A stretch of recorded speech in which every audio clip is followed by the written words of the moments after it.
Here, welcome to you all in this online class. In this chapter, we are going to learn about the meaning and the main features of colonialism.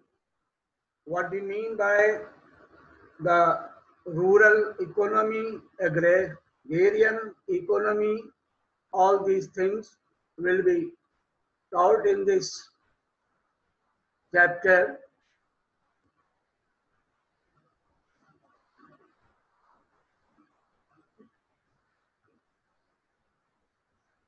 First of all, we have to learn about the meaning of colonialism. Actually, colonialism is a practice of the extension of the power or control, right? It is a practice of the extension of the power or control of a stronger country over the other countries for the economic and political gains, right? Next is one term is used here, colony. Actually, colony is a territory or a country controlled by the other country. For example, India was a colony before 15th August 1947 of England. What does it mean? England had captured our country and they used to gain they used to get economic and political gains from our country.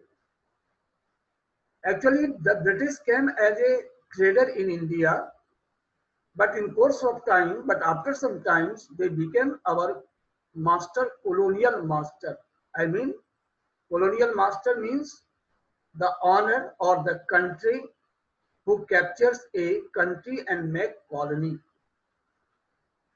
But there was a difference between the British and other previous invaders who settled in India. What was the basic difference? They earlier, I mean, Mughals, Turks, they were also the invaders, foreign invaders. But they came here and settled and ruled. They did not went back to their countries. They did not send the wealth or properties of India to their own country. But the British ruined our traditional economy. They took the money or wealth from us and it was sent to England. This was the difference. Many changes appeared during this period and influenced our system. So what were the changes? How did they influence to us? Now, these are the important aspects, right? Adya, is the screen not visible? It is visible, I think. Now, next is may it be the net problem. It is why it happens so. Now, next is uh, agrarian policy.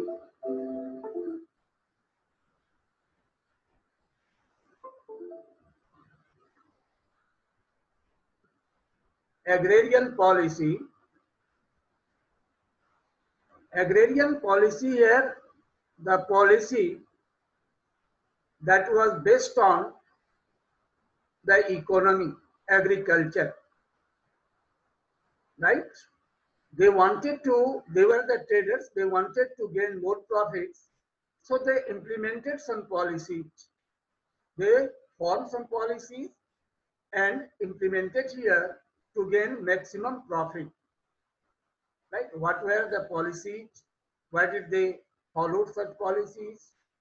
These are our important aspects of discussion. The first one, as we are going to learn about the agrarian policy.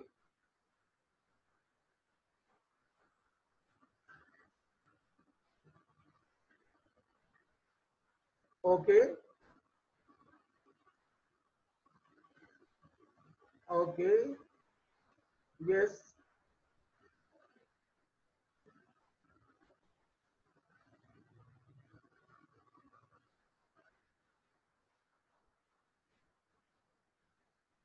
Is it visible? Is it visible?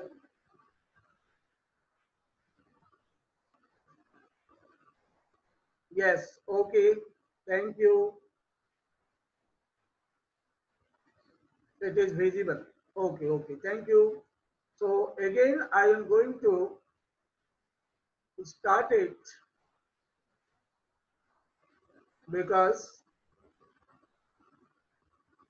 here this one I have already explained. Okay, this already explained. Now second one you are going to learn about the colonial agrarian policy. Actually, this policy was followed by the British in the field of agriculture and trade. Because they were the traders, their basic aim was to gain maximum profit, right? Maximum profit. It is why they wanted to make some policies so that they could get maximum profit from India. Now here there is the question why they wanted to why they wanted to implement such policy. Why did they follow or introduce some agrarian policy? The reasons are given here. First is British came as the trader to gain maximum profit.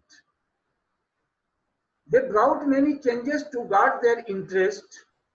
That is why they devised many ways to collect revenue and control India. They were the traders without any reason. They cannot implement any rules and regulations, right? Rules and regulations.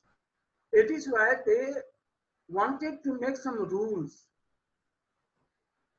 They wanted to legalize, make legal to their ways of exploitation. Since they were very powerful, Indian rulers were the puppet in their hands. Later on, they got the all power in their hand. So they made some policies by making rules to get more and more taxes or to exploit Indians. Here to legitimize means to legalize, to make the wage of exploitation legal. I mean, as per the rule. So they introduced some land revenue system. These were the three land revenue system. One was called permanent settlement, means zamindari system. Second was rayyatwari system, and other was mahalwari system. So these were the three systems. About each we will learn one by one properly. Now second topic is, next topic is zamindari or permanent revenue system. Actually, it was started in 1793 by Lord Cornwallis in Bengal. By Lord Cornwallis in Bengal. So this is very important question. Now first is zamindari or permanent settlement system. Started by Lord Cornwallis in 1793 in Bengal, Bihar and Orissa. Actually in those days Bihar and Orissa was a part of Bengal. Have you understood? It was a part of Bengal. So in these three provinces, that was earlier one province, Bengal, Jamindari system was launched. In this system, a person was made the head of the land in a certain area that was called Jamindar. So many Jamindars were appointed by the British in different parts of the country, in the different parts of Bengal, Bihar and Orissa, not country, Bengal, Bihar and Orissa. Actually, these Jamindars were the heads of the area who was entitled to collect the revenue.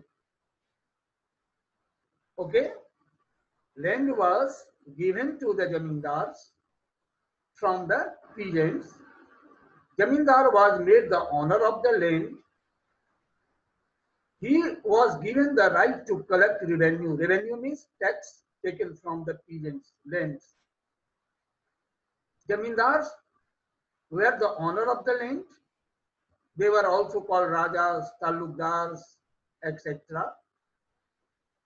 They had right to pay 89% of the total collection to the British, and he has to take 11% share.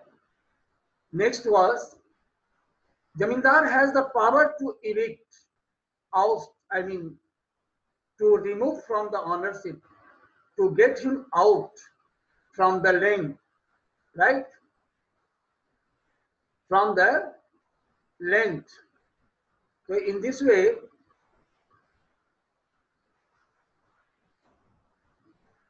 he has a right to evict. 1 minute, please.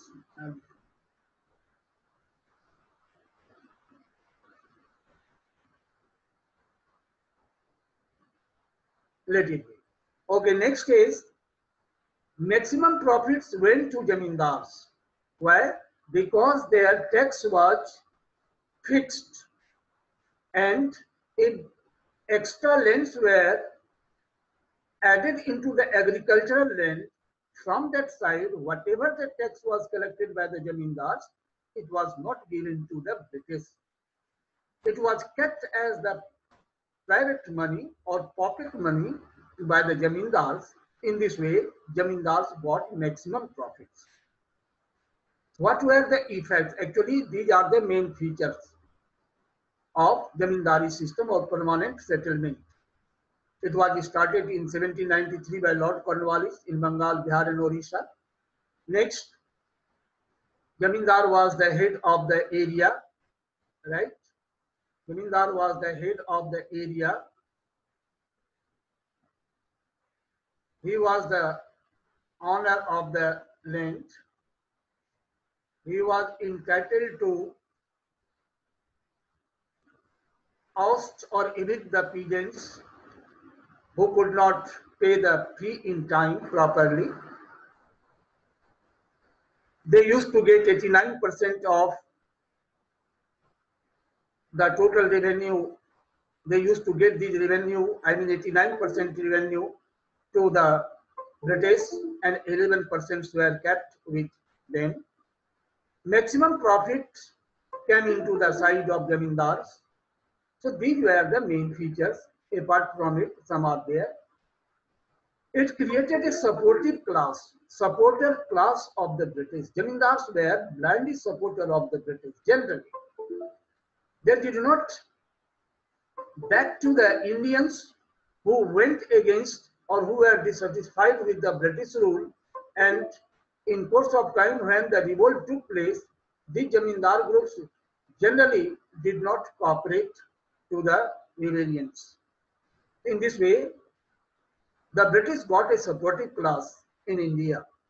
Next, in this system, some oppressive methods of revenue were adopted.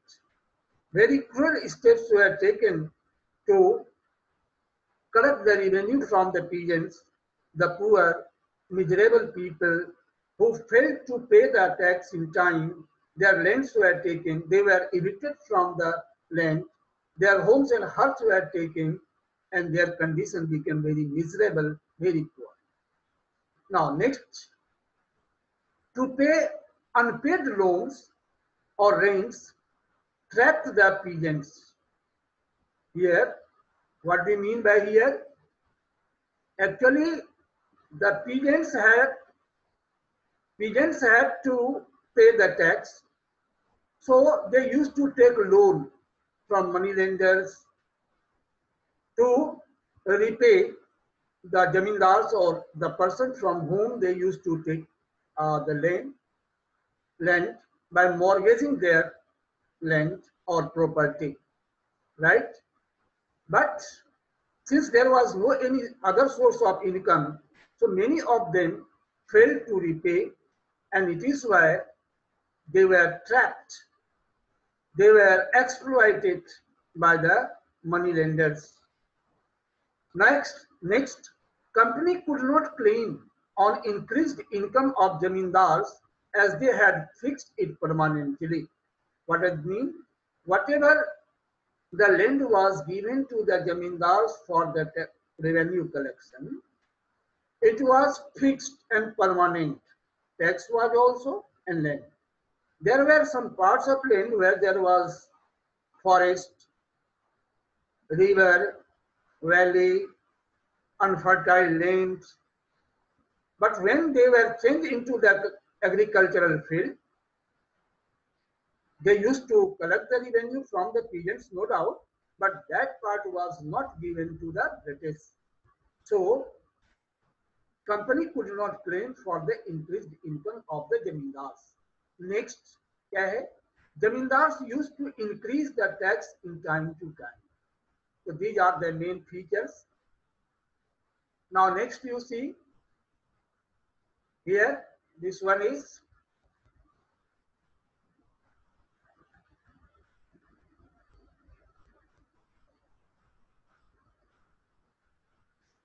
this is the impact of zamindari system. First is what? Zamindar became the tenant on the land. What does it mean? He was not the owner. He was not the owner. He was only a renter who used to do the work on the land of others, right? And this was the major impact. They had no right, the ownership over the land. They were only the renter. Next impact was rules were very rigid, very hard. Many peasants lost their lands. Why? Because when they used to be defaulted, I mean in case of non-payment of the taxes, their lands were seized by the zamindars and they were evicted from the land. And it made their condition very horrendous. Rent was very high. Cultivators suffered a lot because they were unable to pay the tax in time,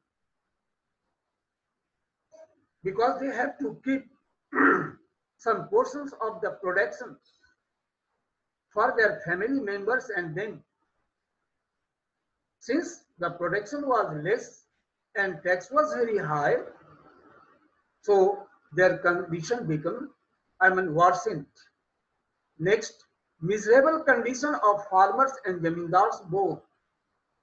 Farmers were in miserable condition because tax was very high. There were many farmers who were unable to pay the tax in time. Their land was taken, their power to cultivate the land was seized, and they became jobless. Zamindars were also rejected from, removed from their post by the British, because there were some zamindars who also could not pay the tax in time to the British, and it is why their zamindaris were taken by the British. Next, exploitation of peasants by the money lenders. Money lenders, one who give loan on interest to others. The peasants used to take the loan from the money lenders for their agricultural work, or for any other. I mean, sometimes they used to take it to pay the loan. I'm sorry, pay the tax to the zamindars. And when they used to fail to repay the tax, moneylenders used to take their all resources, all the properties, or undue work was taken from such peasants, and this was the form of exploitation. So this is the impact. Now next one you see Rayyatwari system. Now other is Rayyatwari system. You see here one by one all these three types of settlements will be discussed or are going to be discussed with its effect. Very important questions are generally asked from these three topics. So concentrate yourself, be communicative. You will chat, you can chat regarding your query or difficulties, and when within 10 minutes, I mean in the last 10 minutes when you will be unmuted, you are free to discuss. Now next is Rayyatwari system. It was introduced by Thomas Munro in 1820 CE, I mean AD. It was introduced in South India. Later on, it was implemented in Mumbai area also. Okay. Next is, it was called a direct settlement between the government and Rayyat. Rayyat means cultivators, peasants, farmers. What is the basic difference between the Zamindari system or permanent settlement and Rayyatwari settlement? In permanent settlement, there was the direct relation, there was the indirect relation between the Rayyat, I mean peasants, and the government. Because between two there was a middleman, and that was Zamindar. So Zamindari system or permanent settlement system was an indirect settlement. Because in this system, Zamindars and the Rayyats, I mean farmers, were not directly connected. Between two, there was Zamindars. But in Rayyatwari system, what we see, the government was directly connected with the farmers, peasants, Rayyats. It is why this system was known as the Rayyatwari system. So it was a direct settlement system because Rayyat or cultivators directly had to pay the tax or revenue to the government. Is it clear? Here, ownership rights of land was given to Rayyats. Right? Ownership of the land was with Rayyats. No doubt, after all, it was the property of the government. But whatever land was there, it was fixed for them to cultivate, and in lieu of it, they had to pay the tax to the government. So taxes were collected directly by the government from the Rayyats. This was the feature. Next, another feature was revenue rates were 50% from the dry land. I mean, where there was no any means of man-made irrigation, man-made irrigational facilities, and there was 60% from the irrigated land where there was canal, rivers, lake, etc. Now, next feature was tax was based not on the produce but on the potential of the soil. I mean, what is the actually it was based on the area of the land, right? Whatever what was the production, it was not a matter of it was not the base of their tax collection, right? Whatever the area having here potential means living or showing the capacity to develop into something in future. I mean, in this way, it was based on the potential of the land. Next topic is what? In this way, these are the main features of the Raiyat Waris system. Next is, what was the impact of Raiyat Waris system, right? What was the impact of? So one by one you are listening. What was the Jamindari system? What was its effect? What was the Raiyat Waris system? Now you are going to learn about the effects of the Raiyat Waris system. Actually, it failed to serve the interest of peasants. Actually, peasants wanted to get so many benefits. They wanted to live a life of comfort. They wanted to be exploited by the rulers, but this type of interest could not be served by the British.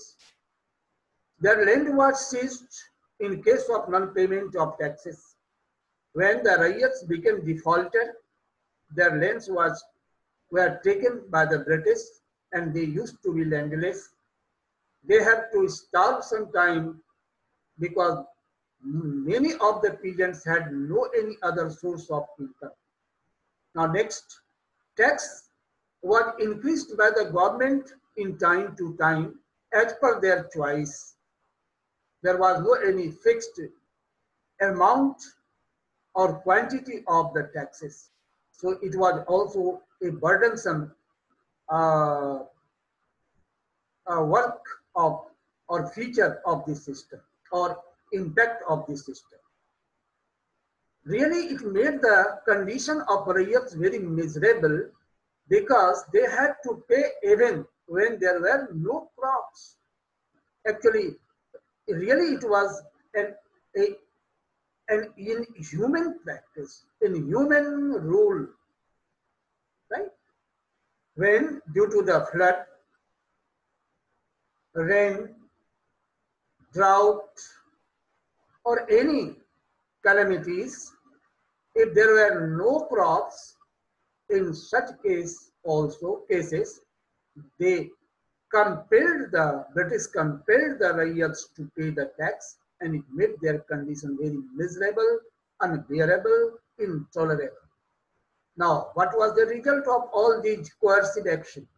Resentment, dissatisfaction rose very high against the British among the Raiyats, right?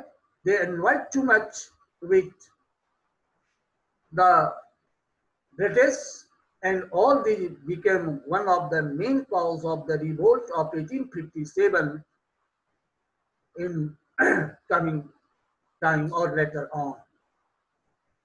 This is Thomas Munro, who had introduced this Raiyat Waris system. You can see. Now next one slide, I will take one more slide will be discussed. After that, we will unmute you all and we'll discuss. Mahal Waris system, right? This is Mahal Waris system. This system has some main features, right? Actually, this was introduced by Holt Mackenzie in 1822